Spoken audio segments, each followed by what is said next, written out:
That's what that Spirit does. It fills your heart with gladness. Takes away all that sadness.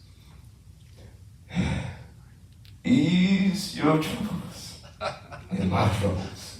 That's what he does. Whoa.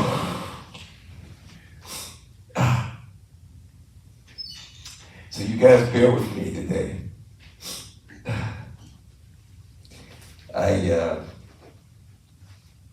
Let me read the bowl. I'm not that familiar with the bowl.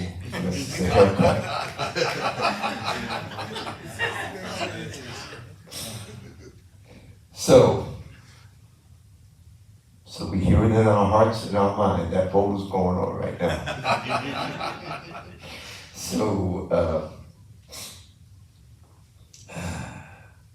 let's get started here. So many of you in this congregation have heard me speak before, some have not. So those that didn't hear me, has never heard me. I'm the guy that comes in maybe a little behind time when I get here, but I'm usually on time when I get to work. I'm running out. They put some major conditions on me over here. This is, you better be on time. That's why I do that. So I have a background in Pentecostal and Baptist. And so I spoke once back in 1971, 72, the first time I spoke. I wasn't ready for the talk at that time. And so after it was over with, I said, I'm never doing that again. And it wasn't until the mid-2000s that Jill, like some Unity teacher that was here, and the urge was coming back. It was just working in my heart and my soul. It says, you need to speak again. And I said, I don't know, I'm not sure. And one Sunday I blurted it out to Jill. And Jill says, get with my kid, get you on this kid. I said, oh God, I shouldn't have said anything. Now I got a commitment. And when I came back and I prepared for it, and I spoke that day, and it really to me felt like coming home after all those years. See, this something about expressing your divine divinity as an individual makes your heart sings, your body sings, and your mind just comes alive. So, after saying that, today's talk is going to be like a smorgasbord or a buffet, as you will. Potluck. Yeah, I didn't realize that, but I was thinking buffet potluck. And so, and what happens is, there's a bigger potluck that's out there. A whole lot of it that Spirit has prepared for us. I have a smaller pot for you today. And so when you come out, I don't have everything on that plate that Spirit has around us. Now, oftentimes you go to a buffet, some people go with the soup, some go with the salad, some goes with the vegetables, some go straight for the meat, if there's someone there. It doesn't matter the sequence that you take from today. It's your plate. Take what you need. Put it on the plate. And it seems like, where did I get this from? This is rare. What you do with this broccoli? Did you soak it in soap? Or what did you do with it? Whatever you see and get from the day, put it on that plate. Now, after having said that, so there's going to be a lot of different things up in there. And so where's he going with this? But I assure you, it's from the potluck that God has made available. And I went out and picked a few things and put it on my buffet to share with you today.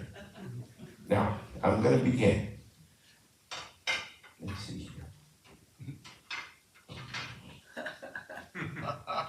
See, I'm checking that shape this morning. I just want to make sure I didn't cut myself, because sometimes that happens. Dang, I got some. Hey, these are getting gray up here. So, there's something about that. Okay. I got all this going on. It's okay. It's all right. I think I'm okay. Where I was going with that is, I get the words right. I'm starting with the man in the mirror. Now that word, what I was doing there was superficial with the man in the mirror. But you know, over life, I decided to ask him to change his ways. Bring him to a more spiritual and a connection with the Spirit of God. That's what we're doing today. I went and got the mirror and I said, well, this is about me. But you know what? I couldn't find a mirror. Guess what? You look like me. See? You guys look just like me. So you're starting with the man in the mirror or the woman in the mirror. So my potluck begins. There's a chapter in Job 33, 4 said, the Spirit of the Lord has made me, and the breath of the Almighty has given me life. And I said, that sounds good. What is he saying? And I started to back it up. I went and did some more research to back up that. See, that touched my heart. It says, see, it all goes back to the beginning. Where did the beginning start? Really, the beginning. I mean, for us. And it says, and the Lord formed man out of the dust of the ground and breathed into the nostrils the breath of life, and man became a living soul. You see, we don't realize what happened was when God picked up man and started to form him, he picked him up from the dust of the earth. He says, I gotta put a little kidneys here. I'll put this here. Gonna be 2. I'll put another kidney here. And he needs a stomach. Okay. Okay.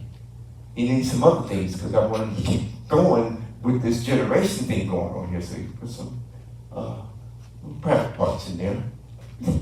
Be officially correct. On those kidneys, he said, what do you do? He said a couple adrenal glands.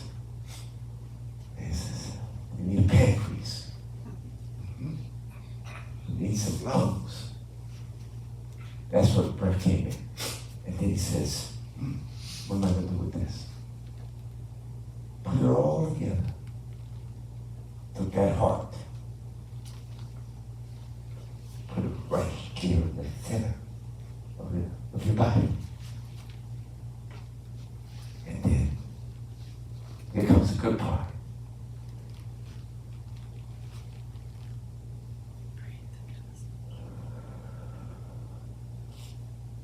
You breathe life in that body. And you put it on. See, then he started. This feels good. I got eyes, I can see. Tailor-made, perfect suit. The first suit that we ever seen, that ever came into existence. Perfect. Hands, feet, eyes, can hear. I can hear the songs of the wind. I can hear children when they get here. But what he did was, that's what's inside you. Perfectly designed. For what? Going back to he did all of that. Out of love. See, when he was doing it, it wasn't just putting things together. God put himself into it. He put his love into it. He put his goodness into it. Did that for each and every one of you that is sitting here today. Started with Adam, but the process is still the same. That spirit is still working and still designing. But the reason for that is Jesus was having the trial with Pharaoh, Pontius Pilate. And I heard the voice. And Jesus said, Jesus being the spiritual, help me out. Okay, there we go. Okay. Jesus being the spiritual, the Christ within. Pontius Pilate being the ego. Thou sayest that thou art the king. Are you the king? He said, thou sayest. You know I am. The conversation he had, he says, for this moment, I came into the world, that you might know the truth. And the truth shall set you free. This is why this consciousness came into your world, came into my world, came into our world, and raised us up after doing all of that we should know the truth. And the truth will make us free. Knowing the truth for who we are, knowing the truth for where we came from, knowing the truth that I walk and talk and move in you. I'm in charge of every movement that you make. I'm wearing this suit. You don't have the suit wearing you. Suit couldn't do a thing. It had to be the Spirit of God in it that wears that suit. So when you move, he takes you into the direction that you need to go. It's important in your life. And it's not every small thing that happens. It's everything that happens is a big thing, because God is bigger than that. The awesome and unlimited and eternal God and the eternal presence that is within you. Every step it makes. And everything you do is not small. It's huge. It's big. When your child comes to you with a card that she had made out in school and says, Mom or Dad, this is what I made for you. A little card. Oh, that was such a little sweet thing. You don't say that. That's big to that child. That's a big thing. Our lives is a big thing. So whatever happens to us in our life, we just have to look at it and say, God is working here. I am walking and talking and moving in the direction that God wants me to move. There's more to this story. I'm going to get to it, but I just have to mention about I had gone on vacation. Is this connected to me somehow? So I had gone on vacation, and I'm pretty adamant about catching the right flight and being on time coming back. And I got up that morning and being in the South, I wanted a country breakfast before I left. So I had planned the night before, and I hope I'm doing okay. So I had planned the night before going to this country spot in North Carolina to have my breakfast. And when I got up that morning, something says, check your time. I was an hour behind. Oh, no. And I rushed, jumped off I got in the car, got dressed real quick, got gas, dropped off the rental. I got up to the reservation desk, check in. She says, oh, where you headed? Well, I'm going to California, but I have to get out of Fayetteville, that I had to go into Charlotte, where I make my connection. And she said, I'm sorry, sir, that plane's just taking off. And I go, dang, now what happened here? What's going on here? And I had to slow down. And I said, oh, gee, I just missed that flight. Now, that was the last flight that was going to make the connection to get me into Fresno, because they don't have any more flights after 12 o'clock midnight coming in from the East Coast. So I had to make that connection. So I go, all right. I said, there's a reason for this. So when I got on the plane, and sometimes I pick my seat, sometimes I don't. This time I didn't pick it. Can't pick it now. It's not my flight. So when I get out there, I'm going down the aisle looking for my seat, and I see this young lady sitting in the seat. And she looked up at me. Okay. There was some kind of spark in her eye. So I got over there and sat down. And the first thing she says to me, ooh, you got good energy.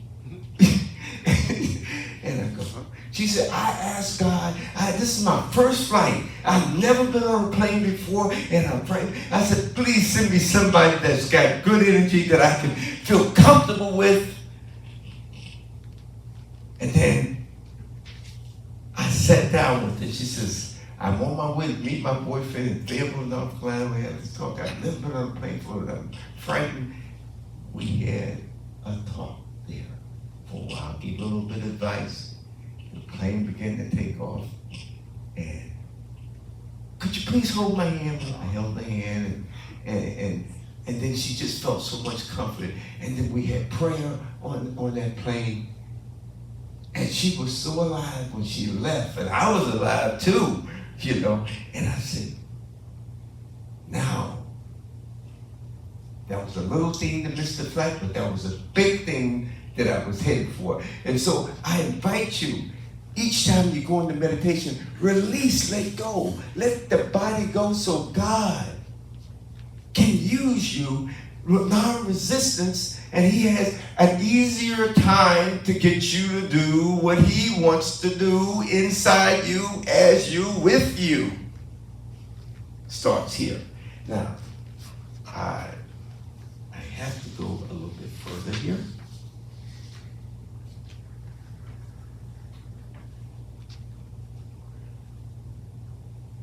You see, when you're in that presence and you let it fill your life, and you open your eyes and you can smell God, and you can see God, and you can hear God, because God is right there where you are, inside you, living as an individual, to get you to do and give him the enjoyment and give him the glory as you move along as you. But there's only one presence. One present individual still working with that one form.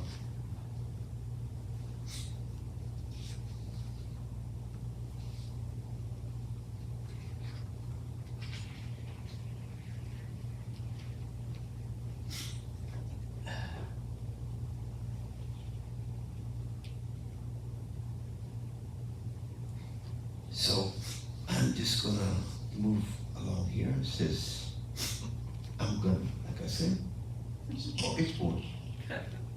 Take things, put them on your plate. It says,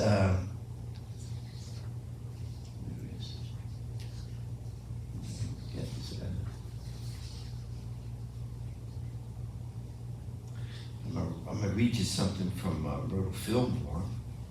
Hello. And it's the energy of the Almighty.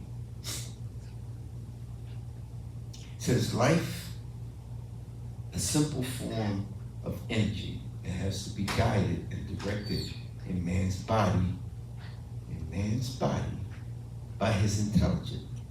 How do we communicate with intelligence? By thinking and talking, of course. Then flash upon me that I might talk to the life of every part of my body and have it do just what I wanted. I began to teach my body and got marvelous results. You see, the beginning is with the body. Oftentimes when you hear someone speak and they talk about what's on their mind, I'm thinking about it, or I love you, feeling you in your heart,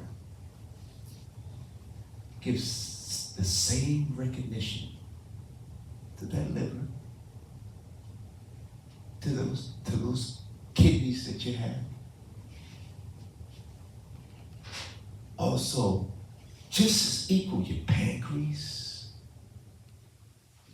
your toes, equal recognition. Now you don't have to go, yeah, I love you with your toes. I feel it with my toes, my feet. But recognize the full body of God is at work here. When you hold someone, you hold their hands or you give them a hug, that's the full body of God, connecting with the full body of God. And the other full body of God. No separation, it's just one.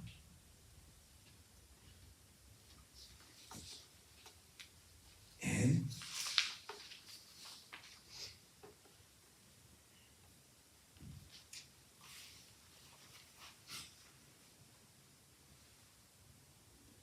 Dr. Wayne Dyer says, acceptance, peace is the result of retraining your mind to process life as it is, rather than to think as you think it should be, as it is. When you came here, you came through that womb, through that other process, but God did the same thing to you He did with Adam and Eve. Just as it is. It's perfect. You came here perfect. As you are. Love it. Love the body. You're loving God. Love the process. You're loving God.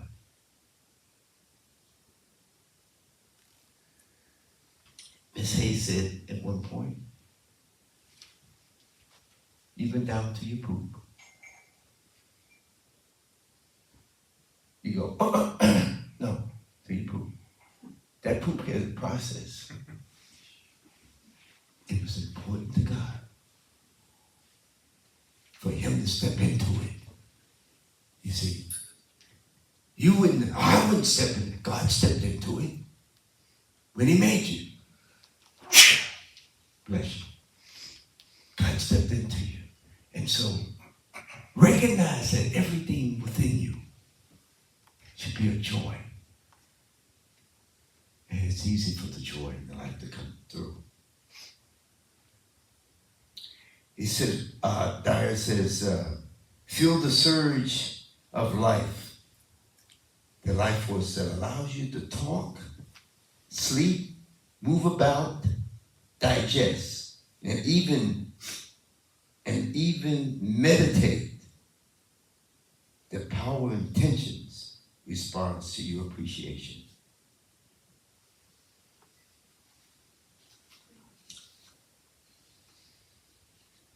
Eric totally help you see this. It reminded me of my grandfather when I was growing up. He used to preach at Bible in the house.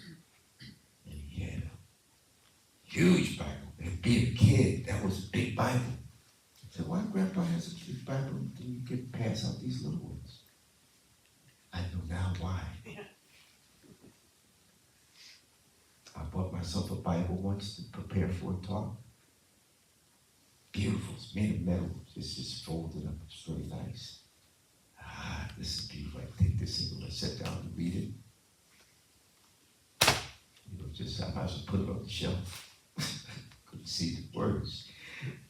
So here I got a little help.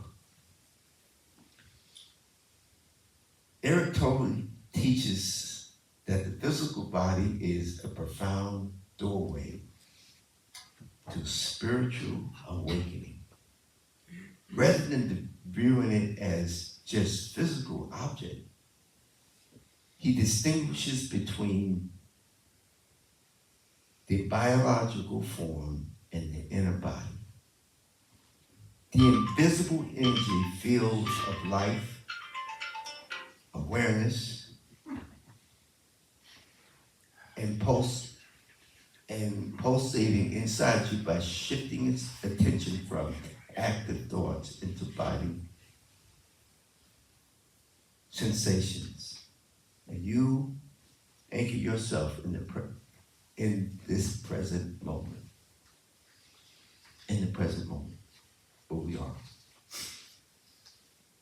So I'm gonna close with this reading, and I think it's very appropriate. Hopefully, it might be a piece of broccoli or something on the plate, street food that you can use.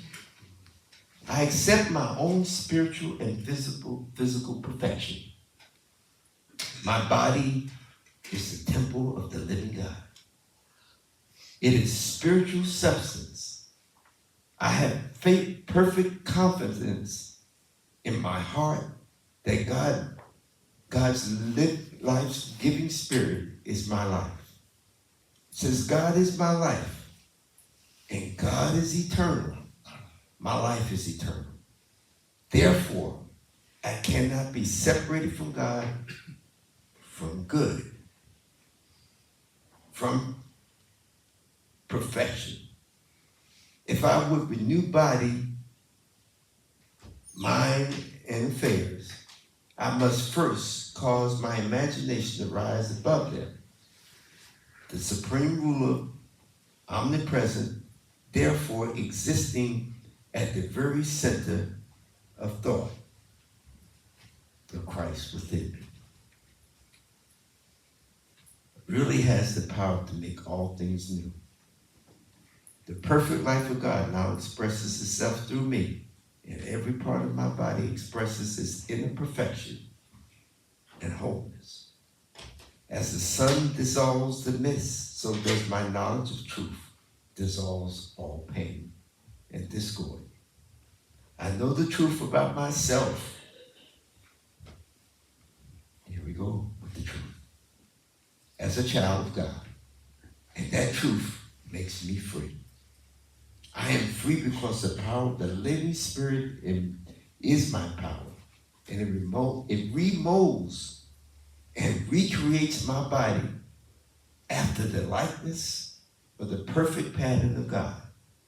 I open wide the doorway of my consciousness to a greater influx of the Almighty Spirit. I know that all conquering power of Spirit is with me. I accept my birthright as a divine being of manifesting the life, love, and peace, strength, harmony, and joy of God, and the infinite life that dwells within and incarnates itself in me as me. And so it is. Thank you.